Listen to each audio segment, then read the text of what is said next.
Hello everyone, this is Paper Crafting with Teresa, and today we have a 6x6 one sheet wonder card we're going to make. It's fairly simple and fun to make. There's all sorts of combinations that you come up with. This is the one I came up with. I actually got it from justcrafts.com, and this is what it usually looks like when you get a design sheet from another crafter. But we're going to be making 6 1x5s and 2 1x3s to make the 2 cards that you see in front of you, which I chose Happy Birthday because of the fun colors that it came with. And we're going to make one portrait style and one landscape style of card. Okay, so the first thing that we need to do is prepare our cards. So if you don't pre-purchase those pre-made, you can make your own. Now, I used to use a style of cutter that comes with the cutter that slides back and forth, and that with the heavier stock cardstock, it would tear the paper instead of cutting it. So I purchased this. This is a Tim Holtz Iconic guillotine style cutter, and after using it one time, I fell in love with it. So what we're going to do is we're going to put the cardstock in portrait direction, where the long side is going down the measuring side of the trimmer or guillotine cutter. So you put that down to 5.5 because the A2 size card is 4 1/4 by 5.5.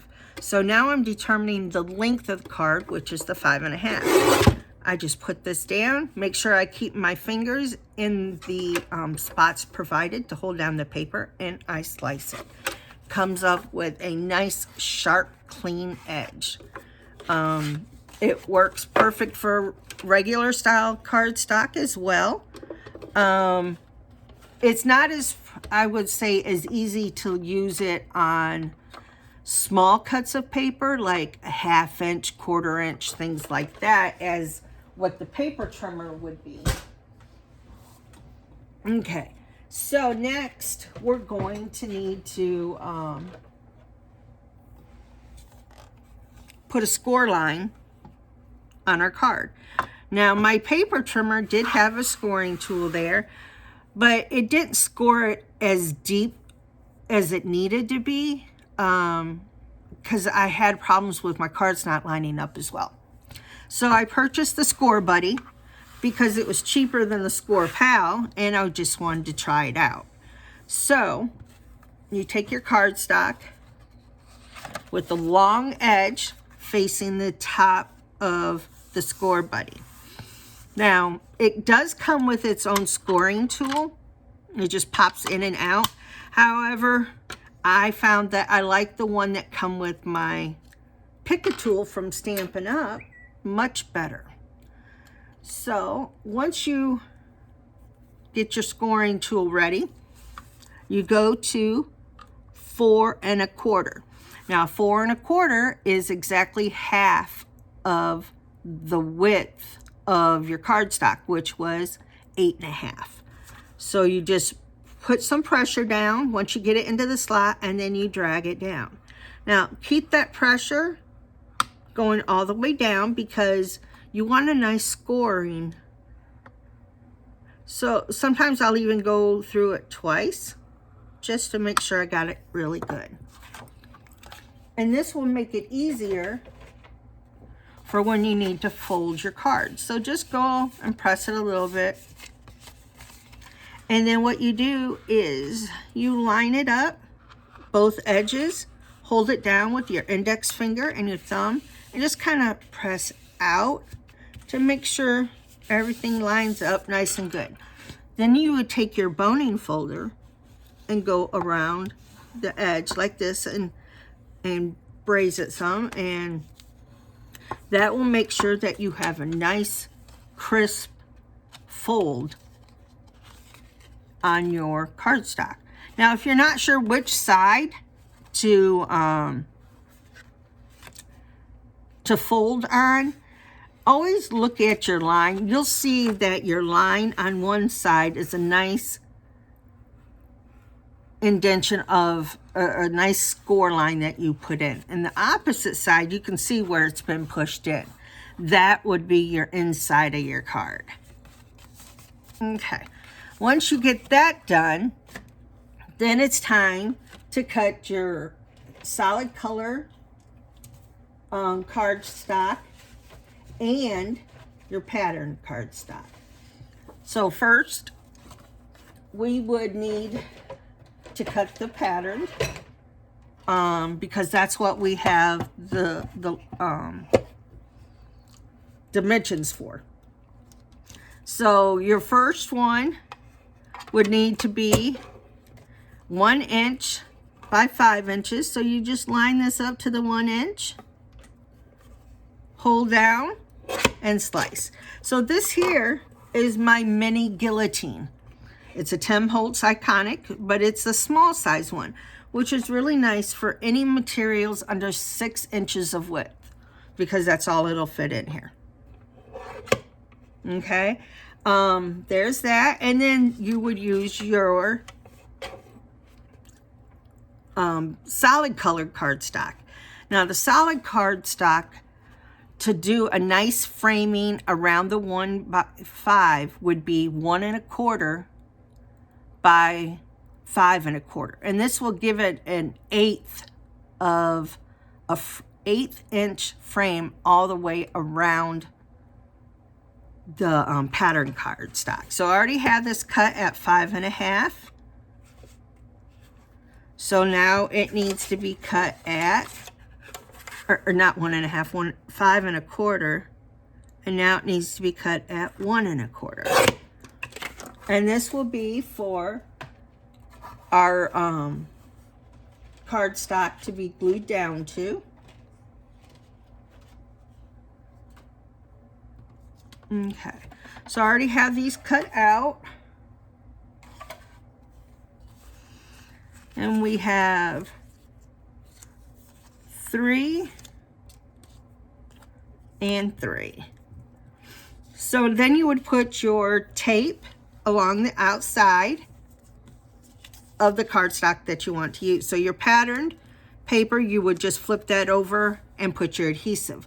Now I like to use the score tape because to me it seems stronger. I've used some of the glue runners, and you know, the cardstock, it eventually starts to lift from that if you keep your cards a long time. You can use liquid glue. That works really well. And even when you use liquid glue, that gives you an extra couple seconds to get your get things lined up right when you go to use it. However, I have learned a way that makes it really easy to line up your stuff. So I will show you that. So I'll put my pick tool back together with a pick on it, and I go and I lift one corner and I fold that out to the outside. So I'm removing the protective film from over the tape, pulling it down maybe an inch and a half, and then folding it and leaving that tape that I loosened up, the protective sheet, to the outside of the cardstock that I'm removing it from. So it's got more or less like a tab hanging off to the side, and you do that to the opposite end of your cardstock as well. So when you're done, you'll have 2 or 4 tabs, however many you need, to get it to stick to the item. So the reason why we do this is, one, it doesn't glue down a whole lot of the items. So you've got less that you might have to pull up if you got it wrong. But also, when you remove all of it, once it sticks, it's hard to remove it. So basically, you're just kind of like tacking it down a little bit. And then you can make sure it's as even as possible. And then you could press down on those corners that you released. Now, you go and grab one of the tabs that you stuck off to the side, and you gently pull it to the opposite end, and then you press down. You see how easy that was? It didn't move anything, and it's all lined up. So once you get all 3 of those done, we go ahead and stick it on our cardstock. So the first one, you know, we do the same thing with the adhesive on the back, so that you have the 2 tabs hanging off to the side. I like to either start on the end closest to the fold,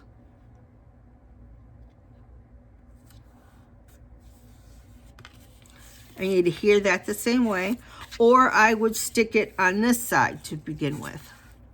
The reasoning behind what I'm saying is because we want it to look as even as possible. And it's hard to make it even in the center right from the get-go. So I'm finding that if you add to the left side of it and to the right side, it's easier then to split that space with just the center piece instead of the 2 outside pieces, because then you got 2 chances of messing up, and the other one you only have 1. So it does make it easier. Now, if you have a hard time putting on your pieces on the front of your card and you have it portrait style, sometimes it's hard to judge whether or not it's even.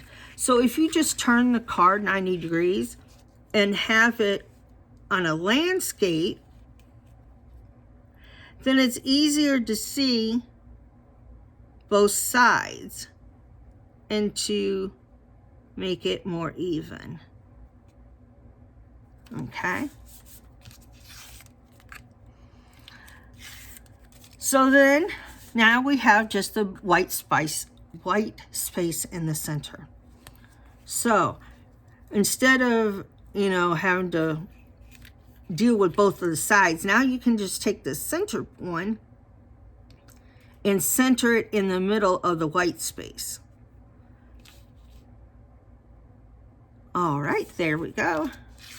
And then you remove the excess protective sheeting.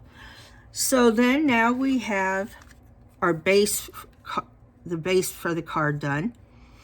Now we're going to work on the focal point.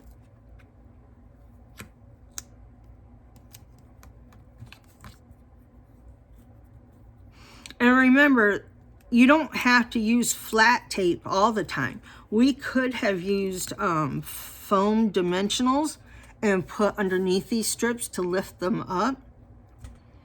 But I prefer to only lift up the sentiment area, because you want to make sure that your card will fit inside of the envelope. And if you do too much stuff on dimensions, then it's harder to get it into the envelope. And then you would have to buy a bigger envelope and possibly pay more for postage. Okay, so I just did my 1x3 piece that we cut off. And you'll notice I have 1/8 of an inch on all 4 sides. Okay, now we just decide, where do we want this put? Do we want our card portrait style? Do we want it landscape? You know, if we put it landscape and we put it the same way, that's not really going to look that well. But if we flip it and put it there, then we could put our sentiment, you know, somewhere off of that. And that would look nice. So let's go ahead and put our sentiment on the background so that the sentiment pops.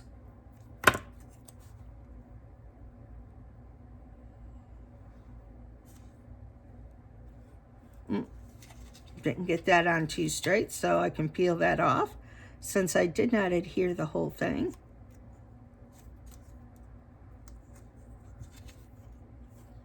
Still not.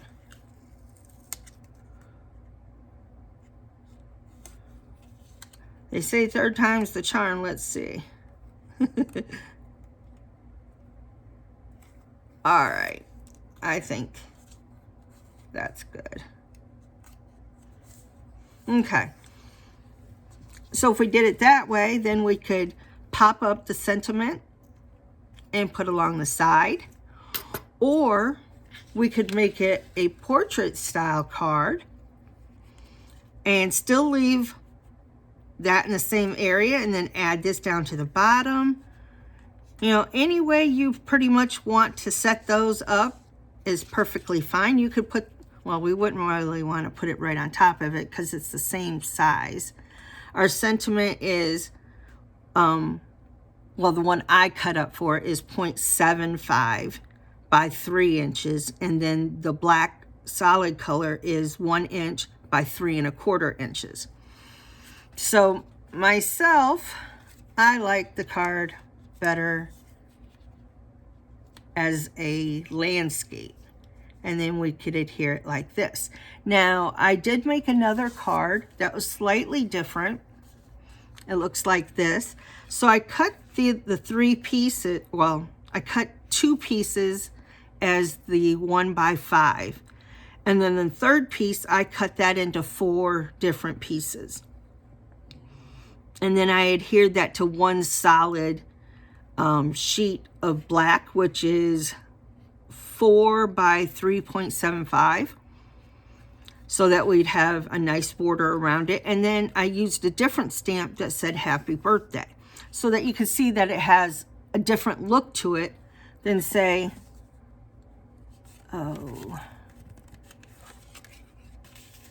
this one. So it just depends on what you like, but there's lots of different variations that you can use just by using this one. Like, instead of using all striped, I could have thrown in the opposite side, which had this yellow, which would have changed the whole look of the card. But I liked all the fun colors and stripes, and that's the reason I went with this. Now, your sentiment size can change, and it doesn't have to say happy birthday. This is your design choices that you get to make for your card. This is what I chose. Now, if you want to dress it up some, you can by adding jewels to it, gemstones like rhinestones. You can use, you could tie ribbon around it, and that would also dress it up some. But also try to remember that not only do we want to do our card, but we want to dress up the inside of our card as well, just to tie it to the outside of the card. So I'm going to cut a small strip. It's 1/2 inch.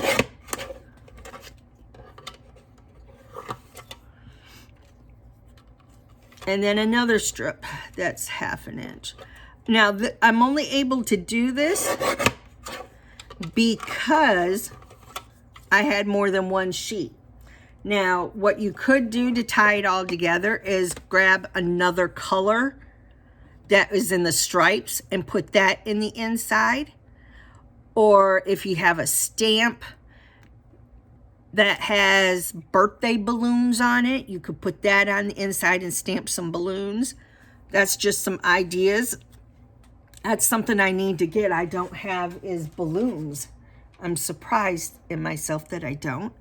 But if you're making a portrait style, you can then open up your card and adhere something to the inside.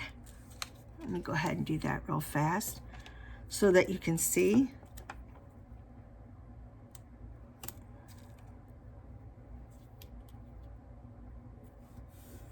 But if you only have one sheet of 6x6 and you're wanting to do something like this, you could put 2 of the 1x5s on the front and kind of like space those out some. And then you could cut the 2 strips in half to use for your envelope and the inside of your card. And that way you would not need more than 1 sheet. And you would still have 0 waste because this takes up everything.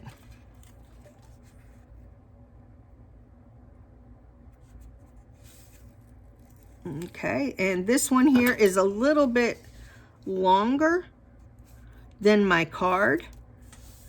So I would just go ahead, take in my Tim Holtz little snippers,